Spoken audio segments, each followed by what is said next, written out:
ఆంధ్ర రాష్ట్రంలో ఇంత దారుణమైన పరిస్థితి బహుశా గతంలో ఎప్పుడు చూడలేదు. పక్క రాష్ట్రానికి వచ్చి అక్కడ కూడా మరి పోలీసు వారి చేత ప్రతిపక్షాలని గొంతు నొక్కుతూ ఆపిస్తున్నారంటే ఇంతకన్నా దారుణమైన పరిస్థితి ఉండదు.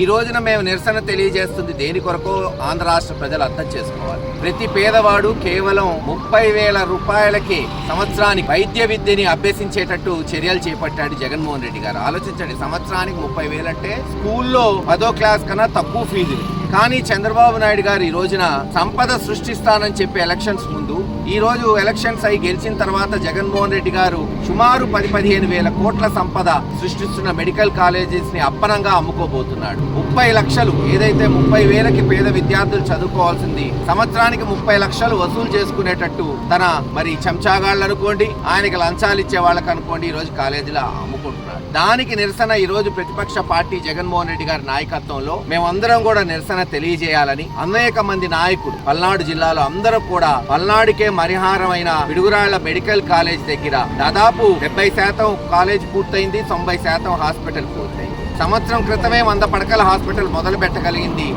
ఈ రోజు ఆపేశారు. అక్కడ నిరసన తెలియజేయాలంటే సరే ఒక్కొక్కరు ఒక్కొక్క దిక్కు నుంచి వస్తున్నాం. మేమేమో తెలంగాణ నుంచి పోదామని ప్రయత్నిస్తుంటే తెలంగాణలో కల్లా వచ్చి పక్క రాష్ట్రం కల్లా వచ్చి పోలీసులు ఈరోజు ఆపుతున్నారు. పాపం వాళ్ళని చూస్తే కూడా జాలేస్తుంది. ఎందుకంటే వాళ్ళ పిల్లలు కూడా 30,000కే చదువుకునే అవకాశం ఇది వచ్చే భవిష్యత్ తరాలు. వాళ్ళు కూడా అంటున్నారు, మా కర్మ సార్ ఏం చేస్తాం, మా పిల్లల భవిష్యత్ కొరకు మీరు పోరాడుతుంటే మిమ్మల్ని ఆపాల్సి వస్తుంది, అరెస్ట్ చేయాల్సి వస్తుంది అని.